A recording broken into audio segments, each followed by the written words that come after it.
Our journey upon this earth is parallel to the journey of Israelites.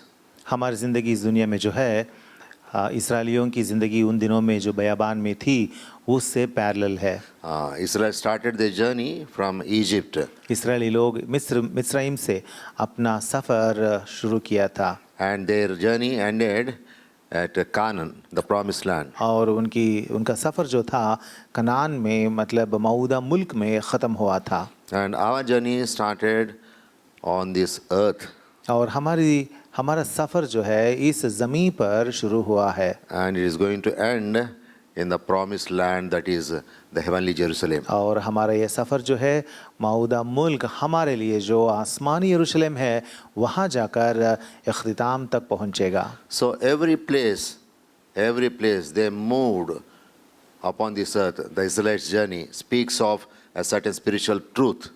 तो हर एक जगह पर जहाँ जहाँ इस्राएली लोग उन दिनों में पहुँचते पहुँचते आगे बढ़ते आए थे उन जगहों को लेकर कुछ रूहानी हकीकतें सच्चाइयाँ हम जान सकते हैं। Yeah, we need to know them, we need to understand them. हम उन जगहों को जानना ज़रूरी है हमें और समझना भी ज़रूरी है। And we also go through all those phases. हमारी ज़िंदगी में हम भी उस तरह के पड़ाव से हम भी जाते रहते हैं। Yeah, so we'll see some 10 places. तो हम आज 10 जगहों को देखेंगे। There's so many places, but we cannot cover all those places. बहुत सारी जगह हैं और हर जगह को हम आज देख नहीं सकते। Yeah, so we'll meditate upon 10 places. तो आज सिर्फ और सिर्फ 10 जगहों को हम देखेंगे। Yeah, shall we read Exodus chapter 12 and verse 37? पहली जगह हम देखेंगे खुरूज की किताब बाब नंबर 12 और आयत number 37। And the children of Israel journeyed from Ramses to Sukkoth. और इस्राएलियों ने रामसेस से सुक्कोत तक पैदल सफ़र किया। So they started the journey from Ramses. तो वो लोग रामसेस से अपना सफ़र शुरू किया था। Ramses is a place in Egypt where they were living. Ramses Mizraim में एक जगह थी जहाँ पे इस्राएली लोग जीते थे। How did the journey start? और उनका सफ़र शुरू कैसे हुआ था? They were born slaves in that land of Egypt. वो लोग मिस्रईम के मुल्क में पैदाइशी गुलाम थे। And the king Pharaoh was not permitting them to leave that place. और वहाँ का बादशाह फ़रो जो था वो इजाज़त ही नहीं देता था कि वो लोग उस जगह को छोड़कर बाहर जाएं। So God saw their bondage and came down to redeem them or deliver them. तो खुदा ने आसमान से उनकी बंदगी पर नज़र की और आसमान से नाजिल होकर उनको छुड़ाने के लिए आ पहुंचा। We read all these things in chapters 2 and chapter 3 of Exodus. तो हम ये सारी बातें खुरूज की किताब बाब नंबर 2 और बाब नंबर 3 में भी पढ़ सकते हैं। So what happened in Ramses? तो रामसेस में क्या हुआ था? Each one has to slay a lamb and put the blood of the lamb on the doorposts. तो हर एक को एक बर्रे को ज़बह करना था और बर्रे को ज़बह करके उसके खून को वहाँ पे दरवाज़ों पर रखना था या लगाना था। So when the angel of the death passes through their place and wherever he sees that blood, he crosses them away. तो जब मौत का फरिश्ता आएगा और उन फाटकों पर वो खून जब देखेगा तो वो क्या करेगा, वहाँ से पार करके वो अगले घर पर जाएगा और जिस घर पर खून लगा हुआ है उस घर के लोगों को तबाह या फना नहीं करेगा। So that's how they were saved. इस तरीके से वो लोग नजात पाए By the Passover. मतलब इस तरीके से फरिश्ते का पास ओवर मतलब उनको छोड़कर आगे बढ़ने से वो लोग बच गए। But what about us? लेकिन हमारी बात क्या है? Where were we? Where are we? हम कहाँ हैं? The whole world is spoken as Egypt. कलाम में spiritual language. कलाम में देखते हैं कि रूहानी तरीके से इस तमाम मौजूदा जहां को मिस्रईम का बराबर बोला गया है। They were in Ramses. वो लोग तो अगले ज़माने में रामसेस के नगर में बसते थे। But I was in Palakul in West Godavari. हाँ भाई तो पालकुल वेस्ट गोदावरी में बसता था। भाई साहब, he was in some other place. मैं और एक जगह में बसता था। And all you were in some other places. और आप भी कहीं कहीं पैदा हुए, कहीं कहीं बसते थे। And you did not slay any lamb, and I did not slay any lamb. तो हम सबों ने किसी भी एक बर्रे को ज़बा तो नहीं की अभी तक। But Christ Jesus is our slain lamb for us. लेकिन हमारे लिए जो बर्रा जो कुर्बान हुआ था वो है मसीह यीशुआ। Because of the blood shed upon the cross of Calvary by the slain lamb, that is Lord Jesus Christ, our sins were forgiven. क्योंकि हमारे खुदावंद यीशुआ ने खुदा का बर्रा बनकर सलीब पर अपना खून बहाया, हम लोग बच गए। So my journey started from Palakul. तो मेरी जिंदगी कहाँ से, मेरी कहानी कहाँ से शुरू हुई? पालकुल्लू से शुरू हुई। और भैया का journey started from maybe in Hyderabad. मेरी जिंदगी शायद मतलब मैं तो दूसरी जगह से हूँ और हैदराबाद में तो शुरू से रहता हूँ, तो यहाँ से मेरी ज़िंदगी शुरू हुई। Maybe your journey started somewhere in from Balanagar, इसी तरीके से आपकी ज़िंदगी बालानगर से या खैरताबाद से, from New Zealand, from Australia, from US, wherever you are. नहीं तो आप जहाँ भी मौजूद हैं, जैसे कि न्यूजीलैंड में हो या ऑस्ट्रेलिया में या अमेरिका में, आपकी ज़िंदगी वहाँ से शुरू होती है। So the blood of Christ came upon us and cleansed us from all unrighteousness. लेकिन हम सबों पर खुदावंद यीशुआ का खून आया और हम सबों के गुनाहों को वो निकाल दिया। So our journey started from where we are. तो हमारी जिंदगी कहाँ से शुरू हुई? हम जहाँ भी थे उन जगहों से हमारी जिंदगी, हमारा सफर शुरू हुआ। By the salvation of or by the forgiveness of our sins. कैसे शुरू हुआ हमारा सफर? खुदावंद यीशुआ ने जो मुआफ़ी दी है गुनाहों की, उससे हमारा सफर शुरू हुआ। So whoever is listening to this word, make sure that your sins are forgiven. तो हम आप लोगों से ये गुजारिश करते हैं जो भी कलाम सुन रहे हैं कि आप लोग भी इस एहसास में, इस तजर्बे में हैं क्या कि खुदावंद यीशुआ से आपके गुनाह मिट गए? Unless your sins are forgiven, you cannot take part in this spiritual journey to the promised land, that is heavenly Jerusalem. जब तक आपके गुनाहों का कफ़ारा नहीं होता या आपके गुनाहों की मुआफ़ी आप हासिल नहीं करते खुदावंद यीशुआ से, तब तक आसमानी बादशाहत में पहुंचने के लिए आपका सफ़र शुरू भी नहीं होता। Your journey starts right from the moment your sins are forgiven and you are saved by the grace of God. आपका सफ़र जो है तब भी शुरू होगा जब खुदावंद यीशुआ के पास आकर उनके खून में आपके गुनाहों को धोकर अपने को पाक बनते हैं, तभी आपका सफर उस आसमानी मकाम में जाने के लिए शुरू होता है। I am talking about the spiritual journey, not the physical journeys we are making. मैं तो सिर्फ और सिर्फ रूहानी तरीके से रूहानी सफर के बारे में बात कर रहा हूँ, ना कि जिस्मानी तरीके से इस दुनिया के हमारे सफरों के बारे में बात नहीं कर रहा हूँ। So in the spiritual journey, after starting from where we are with the salvation which we received from God, तो हमारी ज़िंदगियों में जहाँ हम रहते हैं, हम जहाँ भी से हैं, जहाँ से भी हैं, हमारा सफ़र जो है वहाँ से शुरू होता है खुदा से नजात पाने के बाद। the next place we have to go is from Ramses they went to Sukkot. वो लोग कहाँ गए थे? रामसेस से निकलकर पहले सुक्कोत पहुंचे, तो हमें भी अगला कदम सुक्कोत में रखना है। What is Sukkot? सुक्कोत का मतलब क्या है? Sukkot means booths or tabernacles. सुक्कोत का मतलब होता है बूथ, मतलब टैबरनेकल या खैमा। खैमा ने वो क्या बोलते हैं? Temporary tent. हाँ, टेंट बोलते हैं। Temporary tents.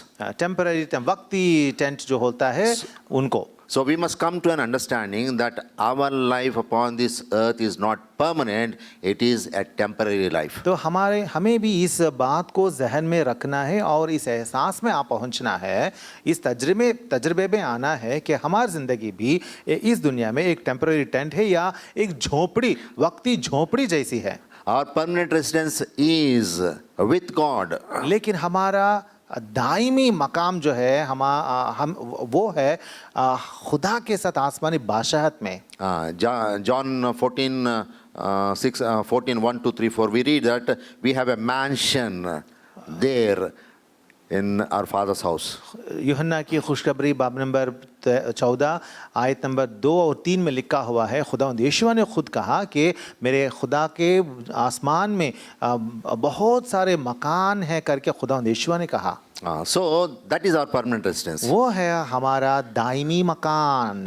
And all other things are only temporal. और बाकी इस दुनिया की सब चीज़ें जो हैं वो वक्ती हैं। So we must come to an understanding spiritually that whatever you have upon this earth is temporal. तो हमें इस एहसास में और इस तजुर्बे में आ पहुंचना है कि जो भी आपके पास इस दुनिया में है वो सब के सब वक्ती हैं। The clothes you wear are temporary. आप जो पहनते हैं वो ये लिबास वक्ती हैं। The vehicle you go in is temporary. जो गाड़ी आप चलाते हैं वो भी वक्ती है। The house you live in is temporary. जिस घर में आप रहते हैं वो भी वक्ती है। And the life you live is temporary. और इस जहां में जो जिंदगी आप जीते हैं ये भी वक्ती है, A day you have to leave this.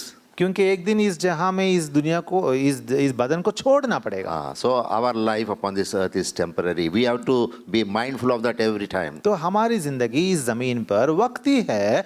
हर दिन हर पल इस बात को हमें याद रखना है। What does it speak? तो इसका मतलब क्या हुआ? It is telling us that we are travelers and sojourners upon this earth. तो ये इस बात से हमें ये बात पता चलती है कि हम तो सिर्फ इस ज़मीन पर इस दुनिया में मुसाफिर हैं और पैदल चलते इस दुनिया में जाने वाले हैं। So Sukkot teaches us about this temporary experience. तो ये जगह सुकोत जो है हमें इस बात का एहसास दिलाती है कि हम इस दुनिया में वक्ती लोग हैं। Our education is temporary. हमारा इल्म या एजुकेशन जो होता है वो वक्ती है। Our jobs are temporary. हमारा जॉब या काम जो होता है इस दुनिया वो वक्ती है। Our relationships, our friendships, all are temporary. हमारी दोस्तियाँ जो भी हमारी रिफाकतें इंसानों से ये सब भी वक्ती हैं।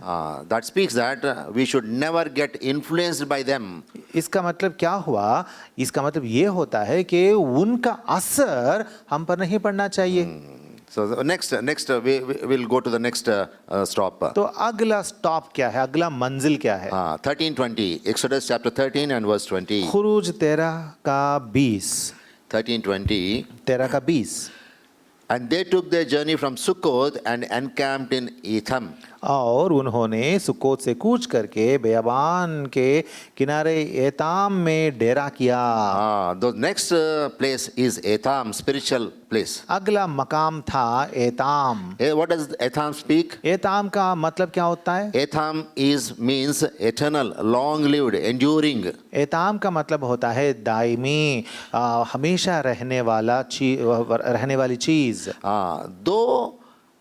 Though our journey upon this earth is temporary, सच ये बात तो सच है कि हमारी जिंदगी या हमारा सफर इस दुनिया में जो है वो तो वक्ती है। our life is temporary and what all we have is temporary. मतलब हमारी जिंदगी यहाँ पे वक्ती है, हमारा मालो असबाब यहाँ पे वक्ती हैं। But we are people of eternity. लेकिन हम लोग जो हैं हम तो आसमानी बादशाहत के बाशिंदे हैं, इसलिए हम दायमी हैं।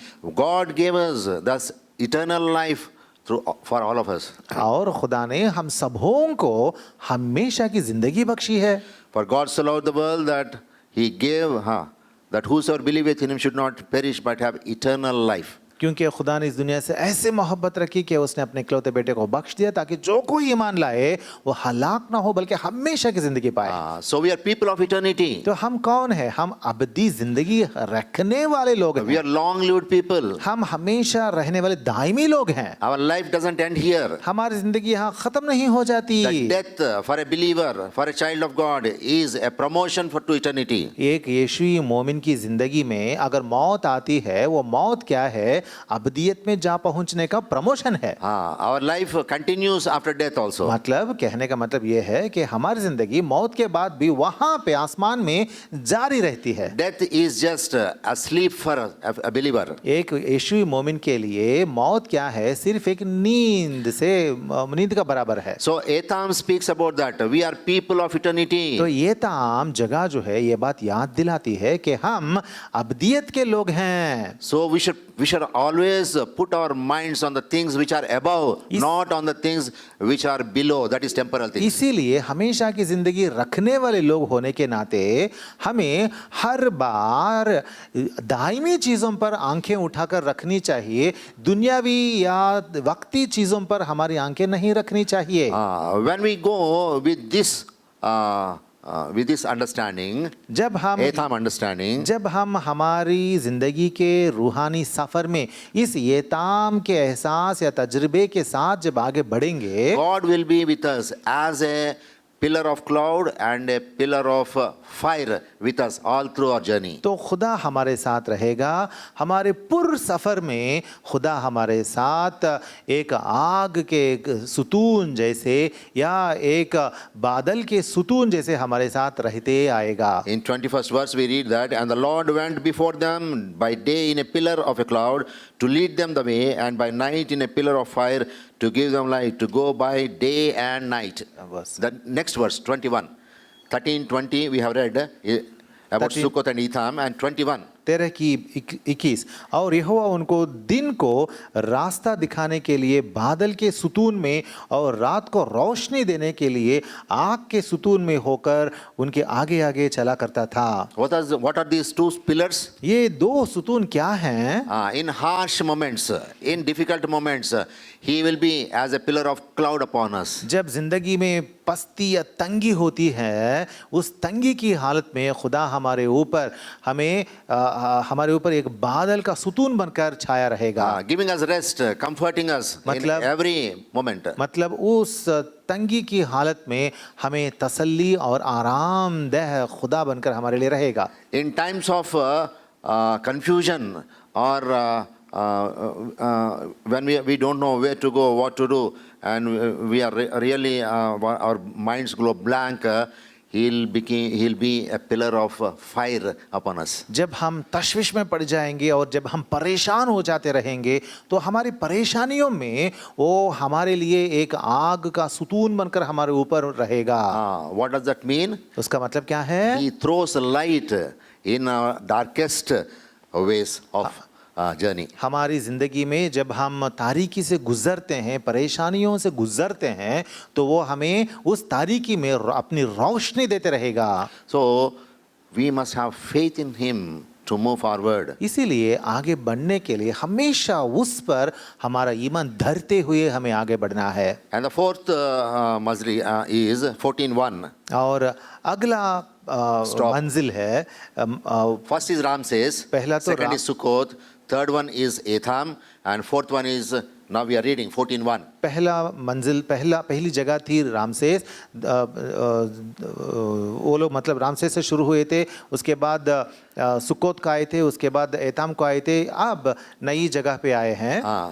In our spiritual journey, Ramses is the place where we met our Christ for the first time. हमारी जिंदगी में रामसेस वो जगह थी जहाँ पे हम पहली बार खुदावंद यीशुआ से मिले थे। The first place differs for every one of us. हम सबों के लिए हमारा शुरू का जगह पहली जगह जो है वो अलग अलग हो सकती है। But from the second place, everything is common for all of us. लेकिन दूसरी जगह से मतलब दूसरे पहाड़ से मंजिल से हम सबों का सफर एक जैसा ही होता है। So the fourth one is 14:1, Exodus chapter 14 verse 1. तो चौथी जगह है खुरूज की किताब 14 की 1 में। 14:1 and 2. And the Lord spake unto Moses, saying, Speak unto the children of Israel that they turn and encamp before Pihahiroth. और यहोवा ने मोशे से फरमाया, इस्राएलियों को हुक्म दे कि वो लौटकर मिजदाल और समुंदर के बीच फी हकीरोत के मुकाबिल बाल सफोन के आगे डेरा लगाएं।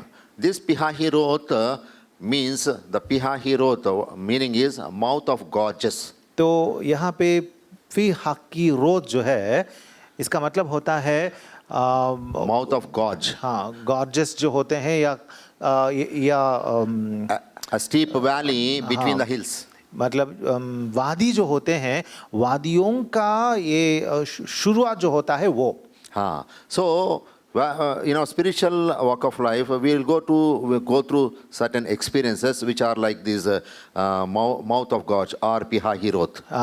तो रूहानी तरीके से ये समझा जाता है कि हमारी ज़िंदगियों में भी कभी कभार इस तरह के तजर्बे होते हैं पीहाहीरोत जैसे। मतलब हमारी ज़िंदगी में रूहानी तरीके से हमें वादियों में से भी गुजरना पड़ेगा। To understand this better, let us discuss about the experience of children of Israel at Pihahiroth.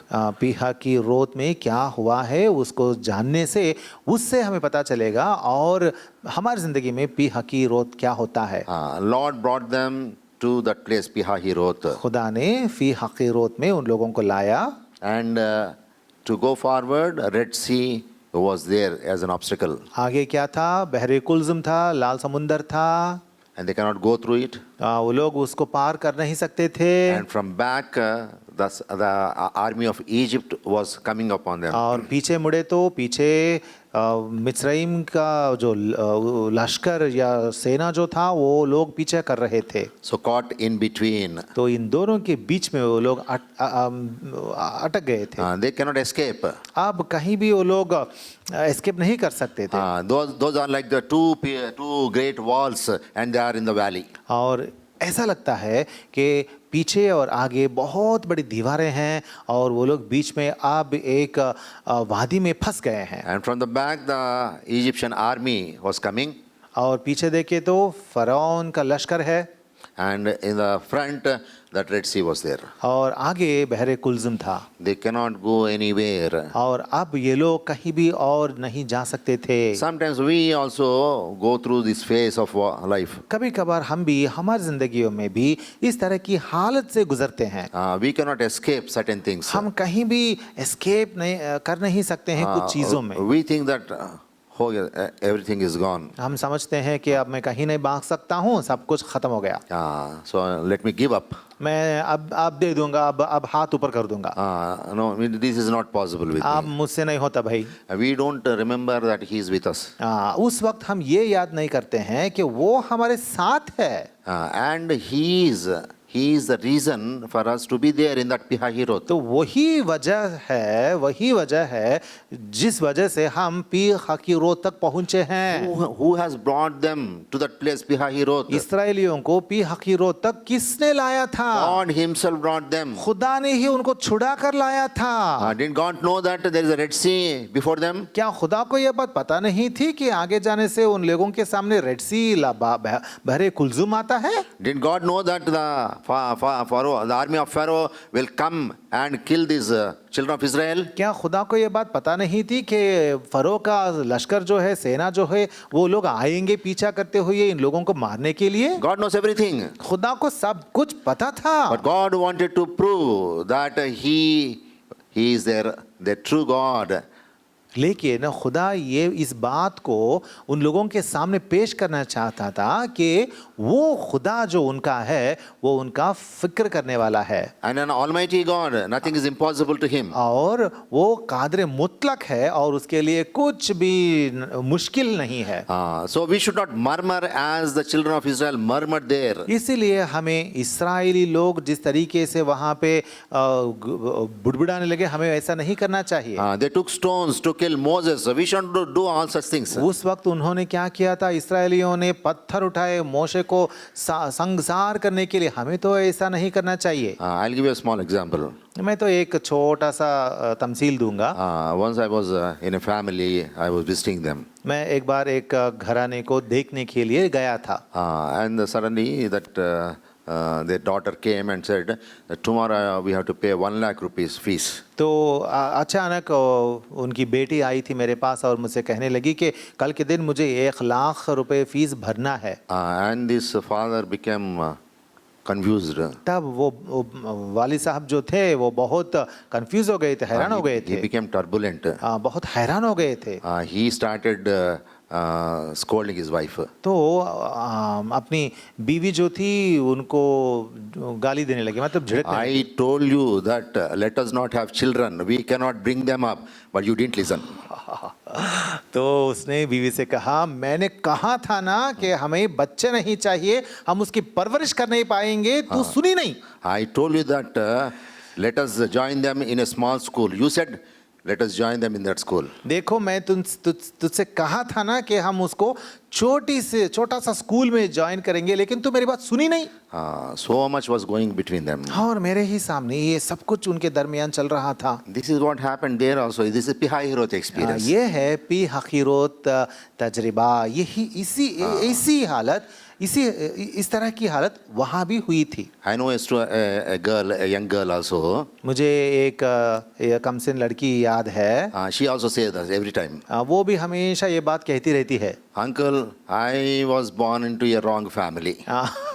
Uncle, मैं एक रॉन्ग घराने में जहाँ मुझे पैदा ही नहीं होना चाहिए था वहाँ पैदा हो गई। If I was born in another family, अगर मैं दूसरे घराने में पैदा होती तो my life would be मेरी जिंदगी बहुत खुशी से भरी होती।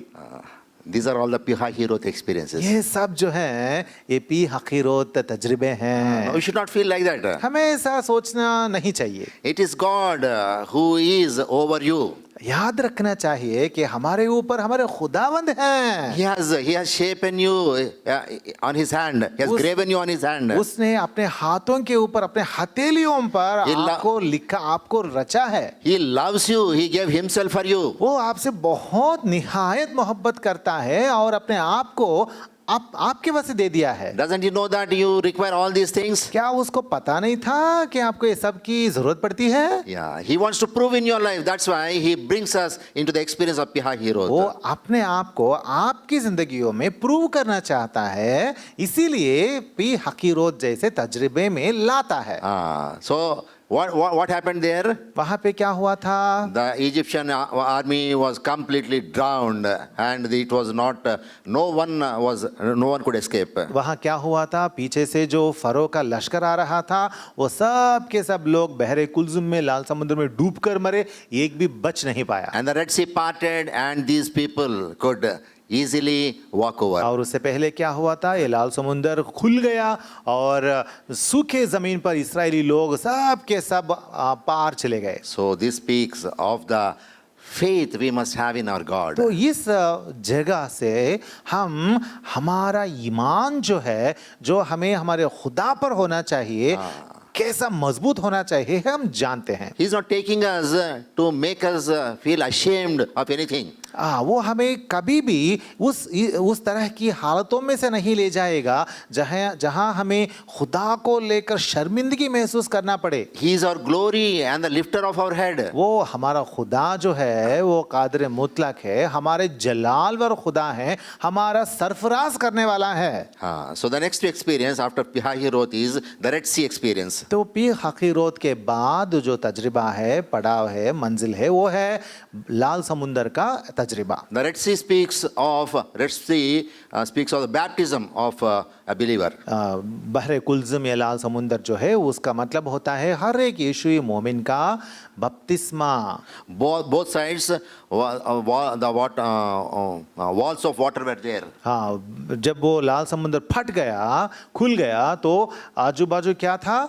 पानी की दीवारें थीं। And over them the cloud was there. That is also water. और उनके ऊपर क्या था?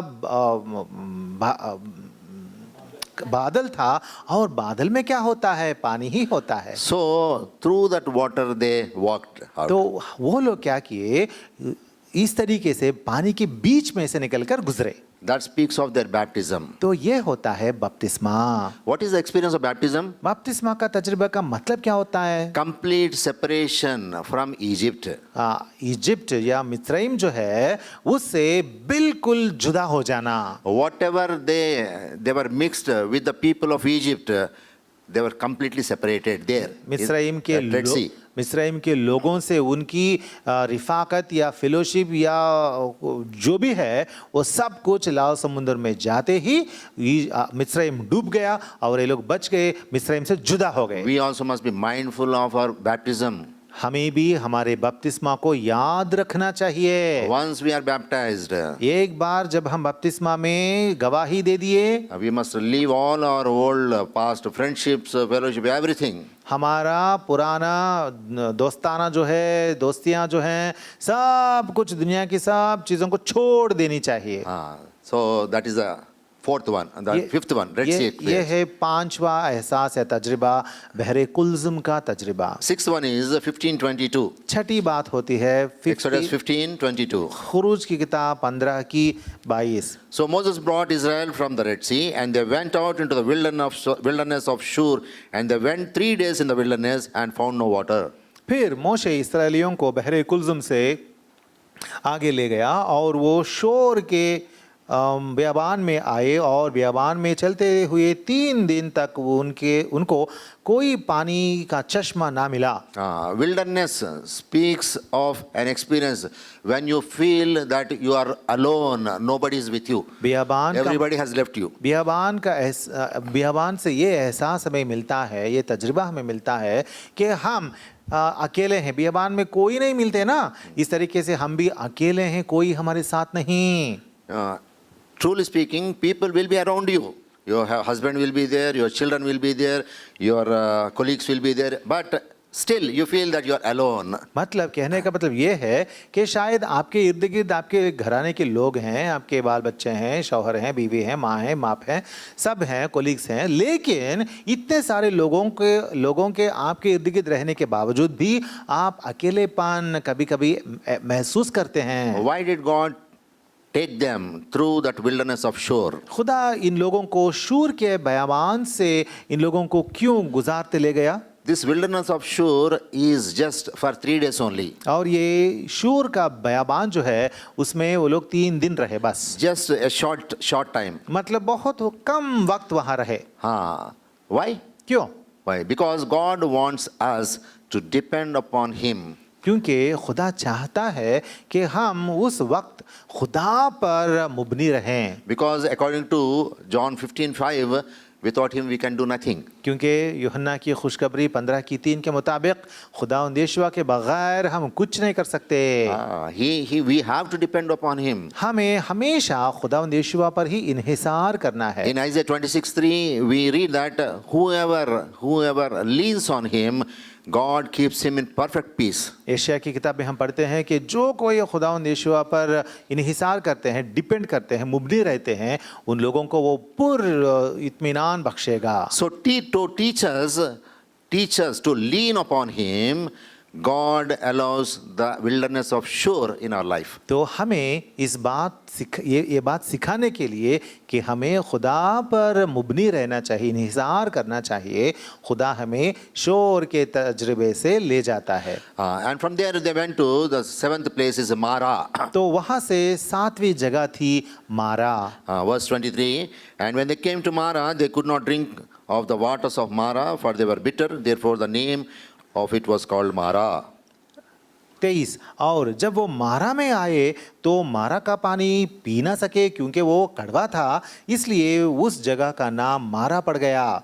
Mara means bitterness, grief, or misfortune. मारा का मतलब होता है खारा या तल्ख या बदकिस्मती। See, sometimes we go through certain experiences of grief, misfortune, pain, and all these things, bitterness. कभी कभार हमारी ज़िंदगी में भी हम भी बहुत मुश्किल हालतों से बदकिस्मती से गुजरते हैं।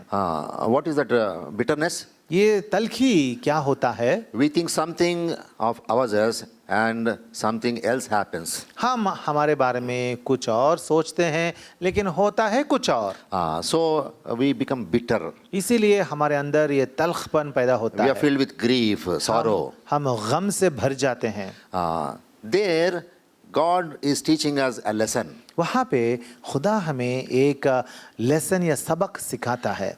Though the water at Mara was bitter, हालांकि मारा का पानी जो था वो तो बहुत तल्ख था या कड़वा था। when they prayed to God, लेकिन जब वो लोग खुदा से दुआ मांगे, God has told them to cut a branch of tree and put it in that. खुदा ने कहा कि एक पेड़ का एक छोटा सा हिस्सा तोड़े, डाली तोड़े और उस पानी में डाले। And the bitter water became sweet. तब वो तल्ख या कड़वा पानी जो था वो बहुत मीठा बन गया। All our bitter experiences will become sweet by the prayer in His presence. हमारे सारे तल्ख या कड़वे तजर्बे जो होते हैं ज़िंदगी के, वो सब के सब खुदा से दुआ करने से वो दूर हो जाते हैं। We need not run here and there to any person. हमें इधर उधर किसी इंसान के पास मदद के लिए भागने की ज़रूरत नहीं है। If we do that, our bitterness grows. अगर हम ऐसा करेंगे तो हमारा ये तल्खपन या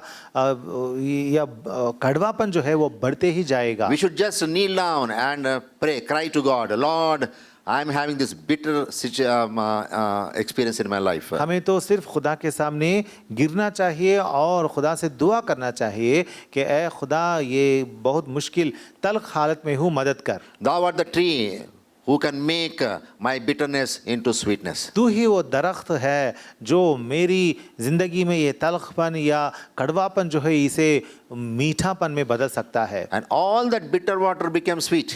और वो पूरा का पूरा कड़वा पानी जो था वो मीठा पानी बन गया। All our bitter experiences will become sweet experiences in our life. इसी तरीके से हमारी ज़िंदगी में जो भी कड़वे एहसास जो हैं, तजुर्बे जो हैं रहेंगे, वो सब के सब मीठे एहसास या तजुर्बे बन जाएंगे। So this is the experience we must have. We must go to the presence of God, not to any people. तो इस तरह के एहसास या तजुर्बे से हमें आगे बढ़ना चाहिए। मतलब जब भी कड़वापन आता है ज़िंदगी में, इंसानों के पास नहीं भागना, खुदा के पास जाना, दुआ करना। If we read down in verse 26, it is said they won't have any diseases. और अगर हम पढ़ेंगे नीचे तो आयत नंबर 26 में लिखा हुआ है कि उनके दरमियान बीमारियां भी नहीं होंगी। When they come to God. कब ऐसा होगा? जब वो लोग खुदा के पास आएंगे तभी ऐसा होगा। So this is the experience. This is the seventh experience. तो ये है सातवां तजरिबा। And the eighth experience is Exodus chapter 15 and verse 27. और आठवां तजरिबा है खुरूज की किताब बाब नंबर 15 और आयत number 27। And they came to Elim where were 12 wells of water and 70 palm trees, and they encamped there by the waters. फिर वो एलीम में आए जहाँ पानी के 12 चश्मे और खजूर के 70 दरख्त थे, और वहीं पानी के करीब उन्होंने अपने डेरे लगाए। Elim speaks of a believer's oasis. Elim का मतलब होता है एक यीशुई मोमिन जो होता है उसकी ज़िंदगी में जो ओयासिस होता है उसको दिखाता है। The believer's thirst and hunger will be quenched there. वहीं पे एक यीशुई मोमिन का भूख और प्यास मिटा दिए जाते हैं। By himself, by God only, not by ourselves. खुदा ही उनको मिटा देता है, He हम provides. खुद नहीं मिटाते, वो मुहैया करता है। He provides, and we need not worry about that. वो मुहैया करते ही जाएगा, हमें परेशान होने की जरूरत नहीं We है। need not worry about that. हमें बिल्कुल परेशान होने की जरूरत नहीं है। When Elia was at the brook of Kedar, केद्रोन, Kedron, जब एलिया केद्रोन के उस नाले के पास था, and he was fed by the what is that? Cross, Crows. खुदा ने कौवों को भेजकर उसको खाना मुहैया किया था। And the widow at Zarephath was fed by God only. और सारेपत में जो बेवा थी उसको भी खुदा ही ने खाना मुहैया किया था। So he is our Elim. तो हमारा खुदा ही हमारा एलीम है, He is our oasis. वो हमारा ओयासिस है। When there is nothing, he gives us abundance. जब कुछ भी सामने नहीं रहता तो खुदा हमें बहुत कसरत से बख्शेगा। Yeah, I have only 5 minutes left. I'll finish. 16:1. Next place is Exodus 16:1. अगली जगह है खुरूज की किताब चैप्टर 16 और आयत number 1। And they took their journey from Elim, and all the congregation of the children of Israel came unto the wilderness of Sin. फिर वो Elim से रवाना हुए और इसराइलियों की सारी जमात मुल्क के मिस्रईम से निकलने के बाद दूसरे महीने वहाँ पहुँचे।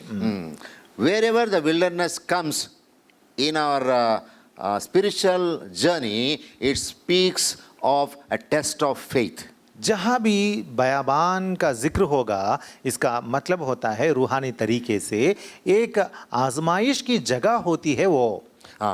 It is not faith in people. यहाँ पे इंसानों पर धरने वाला ईमान के बारे में नहीं लिखा गया। Not faith in parents. वालिदाइन पे भी ईमान नहीं रख सकते। Not faith in our job or in our money. मतलब इस दुनिया के जो भी कामकाज हो या पैसे हो उन पर भी ईमान हम नहीं रख सकते। No, our faith must be completely, purely on God only. हमारा ईमान हमेशा मुकम्मल तरीके से सिर्फ और सिर्फ खुदा पर ही होना चाहिए। To exercise that faith only, God brings us into those wildernesses wherein we feel lonely.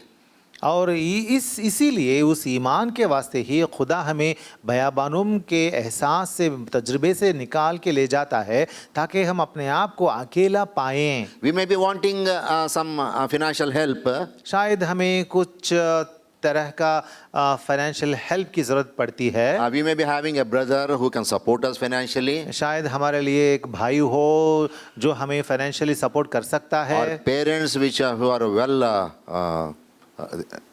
Who well off. well off. हमारे वालिदैन शायद हों जो हमें पैसे मुहैया कर सकते हैं, But yet we feel, I am not going to ask them. लेकिन हमें सोचना चाहिए कि खुदा मैं पहले उनसे नहीं पूछूंगा। Why? क्यों? That is the loneliness. वो है अकेलापन। We cannot ask them. हमें जाकर उनसे पूछ नहीं सकते। God does not give us permission to ask them. खुदा ऐसा कभी भी परमिशन नहीं देता कि हम जाके उनसे पूछें। He keeps us in a alone experience. हमें खुदा Lonely एक experience. अकेलेपन तजरिबे में रख देता है। Why? क्यों ऐसा? Just to exercise our faith in God. ताकि हम खुदा पर अपना ईमान रखकर हमारे ईमान को हम तेज बनाएं। What happened in wilderness of sin? Sin के बयाबान में क्या हुआ था?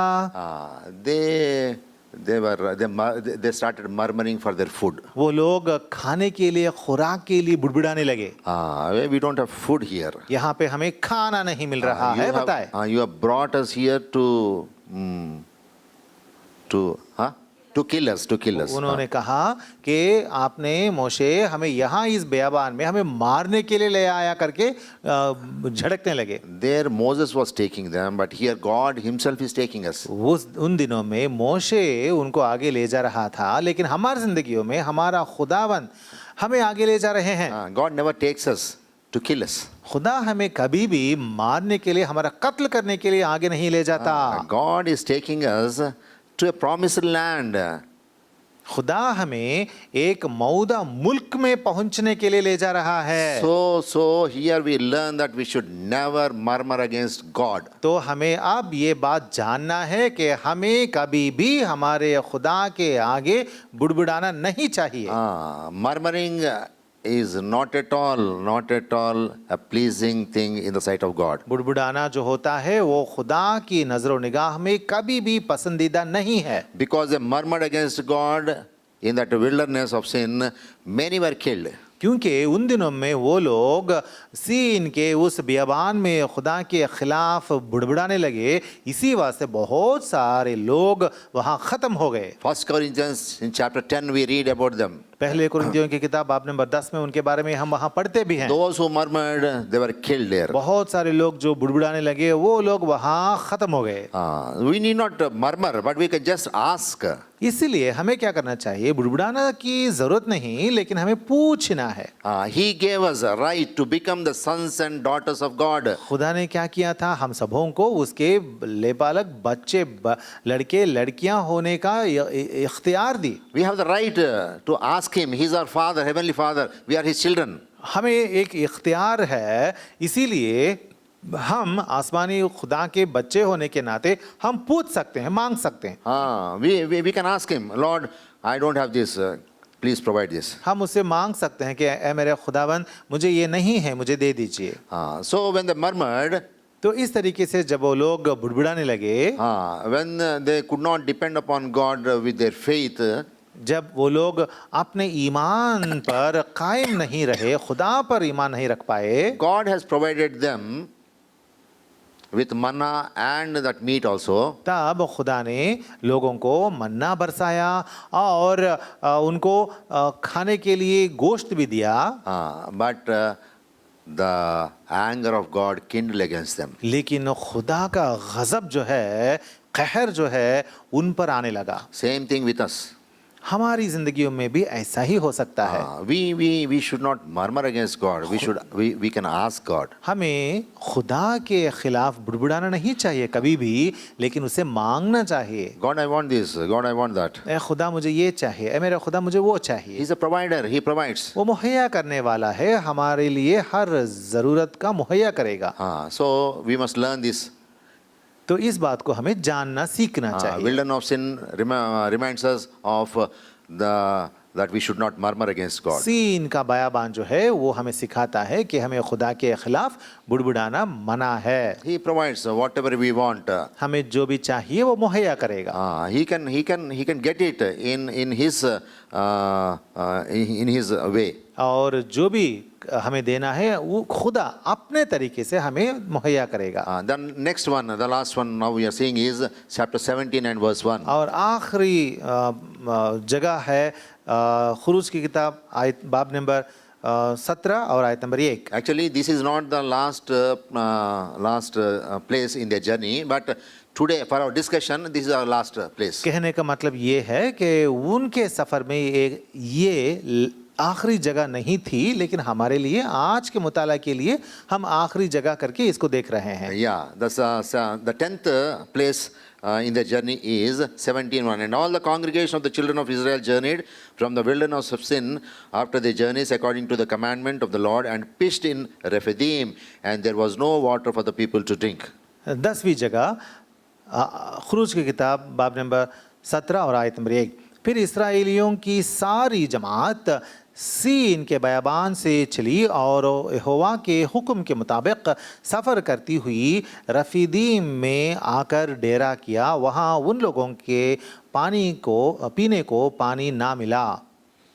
So this is the place. Rephidim means resting place. तो रेफीदीम जगह जो है जहाँ ये लोग पहुँचे हैं, इसका मतलब होता है आराम की जगह। So in our journey also, spiritual journey also, God brings us to a place where we need some rest and gives us rest. तो हमारी रूहानी ज़िंदगी में भी हमारा खुदा जो है वो हमें उस मकाम तक पहुंचाता है कभी-कभी जहां हमें आराम मिलता है। Wherever we are in the spiritual journey, we should not forget that we have to exercise our faith in Him. हमारे रूहानी सफ़र में इस तरीके से हमें जिस मकाम में जिस मकाम में या जिस जगह हम पहुंचते रहते हैं, हम जहां भी क्यों ना पहुंचे, हर जगह में हमें याद रखना चाहिए कि हमें खुदा पर ही इन्हिसार करना चाहिए। It was a place of rest but people there was no water for the people to drink. रेफीदीम जो है ये आराम की जगह है, लेकिन उनको वहाँ पीने के लिए पानी नहीं मिला। So we should not get disturbed. तो हमें हैरान नहीं होना चाहिए। See, He's a God who gives us rest. देखिए हमारा खुदा कौन है, हमें आराम देने वाला खुदा है। So we need not worry about anything. इसीलिए किसी भी चीज़ को लेकर हमें गमज़दा होकर या हैरान होने की ज़रूरत नहीं है।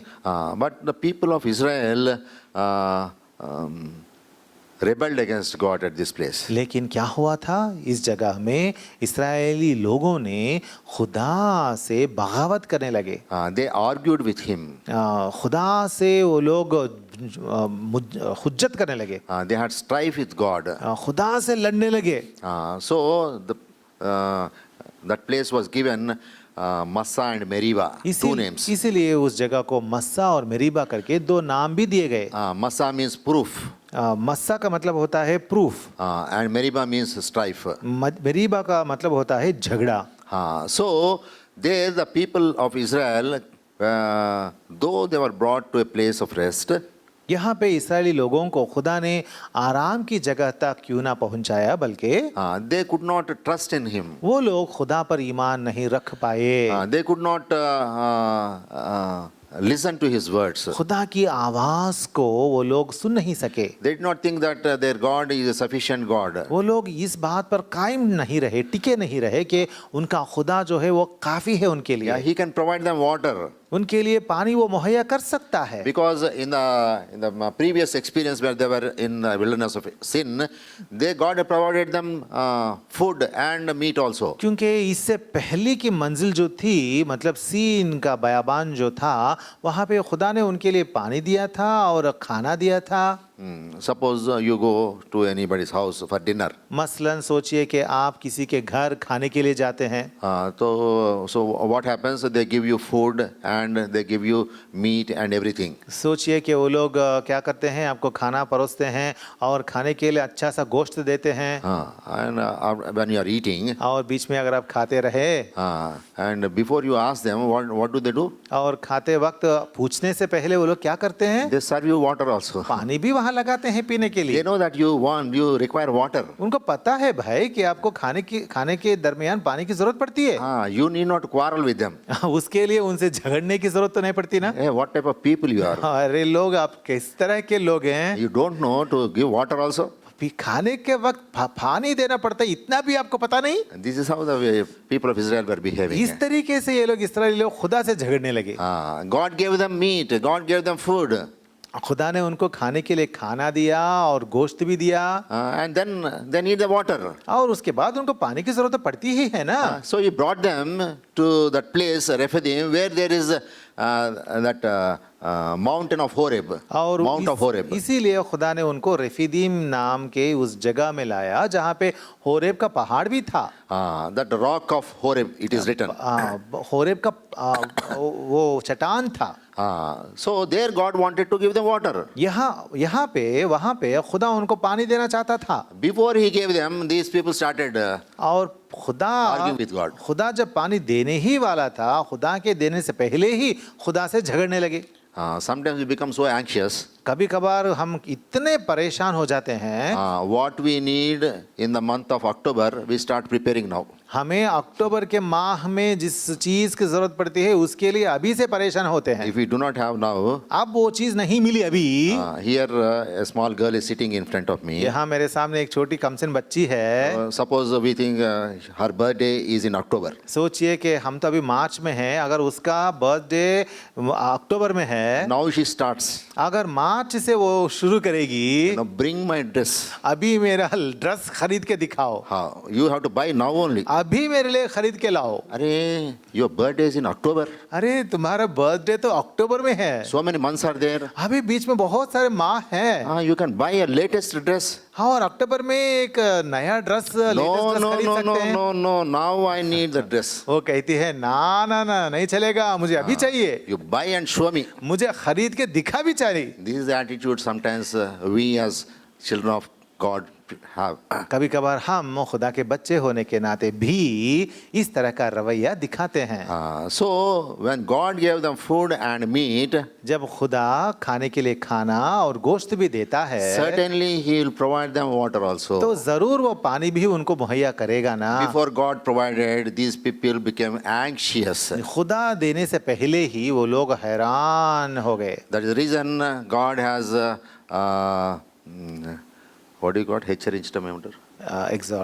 Exhorted us that do not be anxious about anything. इसीलिए खुदा ने हमको कलाम में हमसे कहा है कि किसी भी बात को लेकर परेशान ना होना। Cast your care upon Him. आपकी जो भी परेशानी है खुदा पे डाल देना, He cares about you. क्योंकि वो परेशान है हमारे बारे में। But this is a place where we all behave in the same manner as the children of Israel. लेकिन इस जगह में पहुंचने के बाद इस्राएली बच्चे जो इस्राएली लोग जैसे थे, हम सब भी उसी तरीके से पेश आते हैं। But God, as a magnificent God, He provided them water magnanimously. लेकिन वो तो कादिर मुतलक है, इसीलिए वो खुदा इस जगह में उनको पानी भी उस तरीके से बहुत कसरत से दिया था। He told Moses, Moses, you have a rod which parted the Red Sea. उसने कहा था मोशे से, मोशे तुम्हारे हाथ में वो असा है जिससे तूने बहरे कुल्ज़म को फाड़ दिया। Now struck the Mount Horeb, rock Horeb, you'll get water. अब जाके होरेब में वो चट्टान जो है उसको जरा सा अपने असा से मारना और पानी निकलेगा उससे। So God gave them plenty of water, fresh water, और sweet water. उस चट्टान से खुदा ने उनको बहुत मीठा पानी, कसरत से बहुत ज्यादा पानी दिया था। And they rested there. और वहाँ पे वो लोग बहुत आराम से वक्त गुजारे। So God does things in His way which seem impossible to us. तो इस तरीके से खुदा अपने काम ऐसा ऐसा करता है जिसे हम समझ नहीं सकते, हमारे समझ से वो परे है उनके काम। We want God to do things in our way. हम समझते हैं कि खुदा मेरे कामों को मेरे तरीके से, मेरी सोच के मुताबिक करना चाहिए। We say that God first transfer amount to my account. हम कहते हैं "ए खुदा पहला तुम ये काम कर कि पहला अमाउंट मेरा अकाउंट में ट्रांसफर कर। अगर if that amount is credited into my account by tonight, अगर मेरे अकाउंट में वो पैसा आज रात तक आ पहुंचेगा tomorrow I'll pay it. तो मैं कल वो मैं बांधूंगा। God says, खुदा कहता है why do you worry? तू अभी से क्यों परेशान है, I'll pay. मैं कल दूंगा ना, I'll take care of it. मैं देख लूंगा ना, You don't worry. तू परेशान ना हो, I'm your God. मैं तेरा खुदा हूँ। So we have to experience or exercise our faith to that extent. तो हमें क्या करना चाहिए, हमें इन बातों को सीख कर हमारे ईमान को उस हद तक परखते रहना चाहिए। All the spiritual journey of Israelites or ours speaks of exercising faith in God. इसराइलियों के सफ़र में जो भी मकाम आए थे, वैसे ही हमारी ज़िंदगियों में भी ये सारे मकाम हमारे ईमान में हमें बढ़ाने के मकाम होते हैं। So now before taking part in the Lord's table, तो अब इस मेज़ में, खुदावंद की इस मेज़ में हाथ डालने से पहले we have to examine ourselves. हमें अपने आप को परखना चाहिए। What are we doing in our spiritual journey? हमारी रूहानी ज़िंदगियों में हम क्या कर रहे हैं? When we pass through these all stops, जब हम इतने मकाम से गुजरते आते हैं, how are we exercising our faith? तो हमारे ईमान को हम किस तरीके से तेज बना रहे हैं? Are we behaving as the children of Israel or are people are true children of God? क्या हम भी उन दिनों के इस्राएलियों की तरह ही बर्ताव कर रहे हैं या खुदा के अच्छे बच्चे बनकर आगे बढ़ रहे हैं? Are we living a life pleasing unto God in every manner? क्या हम हर तरीके से हमारे खुदा के लिए बहुत पसंदीदा जिंदगियां गुजार रहे हैं? So examining our lives and our faith in God, let's take part in the Lord's table worthily. तो अब हम हमारी ज़िंदगियों को खुदा के कलाम की रोशनी में हमारी ज़िंदगियों को हम जांचेंगे, परखेंगे, उसके बाद लायक तरीके से खुदा की इस मेज़ में हाथ डालेंगे।